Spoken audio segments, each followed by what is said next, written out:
Morning बात जी। नमस्कार नमस्कार। अरे भाई कहाँ सुबह सुबह से? खेत से आए थे और निकल जा रहे अरे रुकिए रुकिए, जी जी बताइए ये जो सरकार है, जी जी सुनने में आ रहा है लोग इस विषय को चर्चा का विषय बना रहे हैं जी जी कि ओबीसी को ख़त्म करना चाहती है, आरक्षण जो है। तो जो इस विषय पे क्या सही है क्या गलत है? जी जी जी देखो, ये जो ओबीसी का कोटा है, ये संविधान द्वारा हमें मिला हुआ है। और अगर धीरे धीरे सरकारें अगर ओबीसी की सीटें ख़त्म करना चाहती है तो कहीं ना कहीं ओबीसी के लोग जो हैं ये वास्तव में सोए हुए हैं, गूंगे बहरे और अज्ञानी बने बैठे हुए हैं। इनमें ओबीसी को क्या जागरूक नहीं होना चाहिए? अभी हमारे संजय भैया ने कहा कि जो 69,000 शिक्षक भर्तियाँ हुई उसमें 18,000 पद खाली करके रखे गए।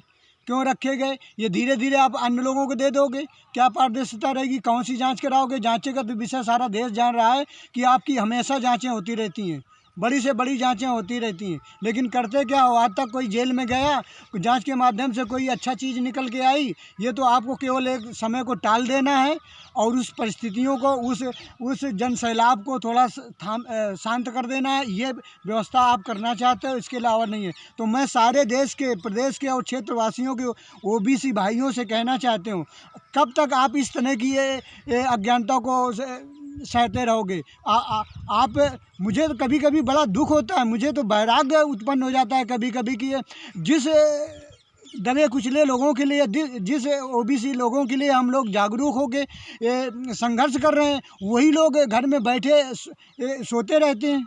ये क्या है? तो इस तरह तो हम लोग बड़ा दुख होता है, बड़ी दयनीय परिस्थितियाँ हमारे सामने आ जाती हैं कि हम लोग इन लोगों के लिए, इनको जगाने के लिए, इनके संघर्ष के लिए, इनके न्याय के लिए, इनकी जो संविधान द्वारा इनको जो न्याय मिला है, जो इनको एक सुविधा मिली है, उस सुविधा को इनका हक ना लूटा जाए, उसके लिए हम खड़े होना चाहते हैं। तो क्या हम जैसे लोगों या फिर संजय भैया की ही केवल जिम्मेदारी होती है क्या कि हम आपके लिए संघर्ष करें, लठ खाएं और जेल में जाएं, मुकदमे लिखवाएं और आप लोग चुपचाप घर में बैठे रहोगे?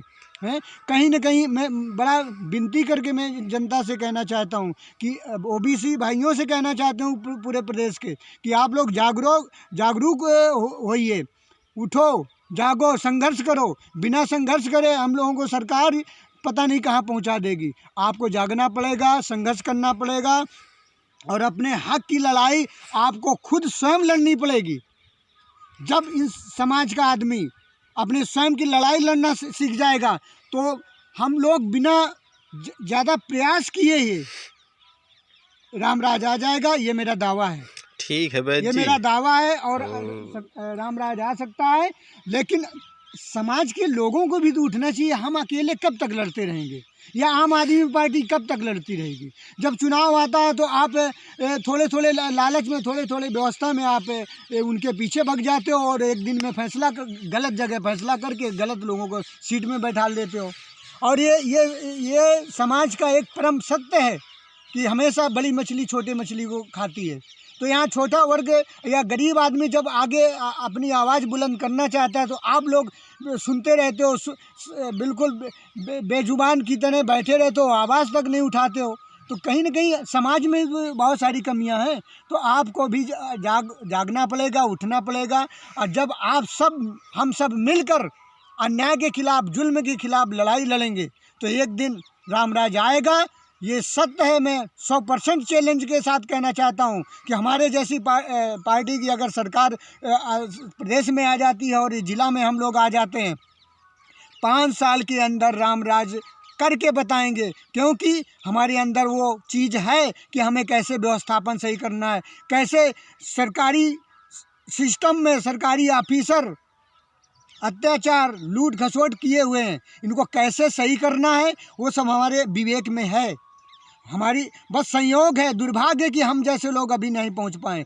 और कभी पहुंचेंगे तो हम चैलेंज के साथ कहते हैं कि रामराज 5 साल के अंदर आएगा और हर ऑफिसर कांपेगा जैसे भूत कांपता है। एक तपस्वी के सामने एक भूत कांपता है, उस तरह लोग अन्याय, अत्याचार, दुराचार करने वाले कांपेंगे।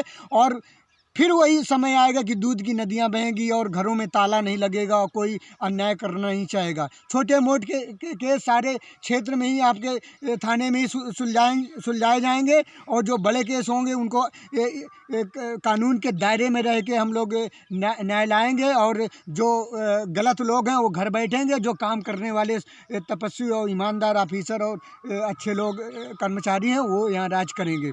धन्यवाद वैद्य जी, हम लोग सही आपसे करेंगे। मिलकर बस जनता को, हमको जनता का सहयोग चाहिए, जनता हम लोगों को आगे बढ़ाए। हम आपके लिए लड़ना चाहते हैं, आप लिए हम केस अपने ऊपर लगवा रहे हैं, हम जेल में जाना चाहते हैं।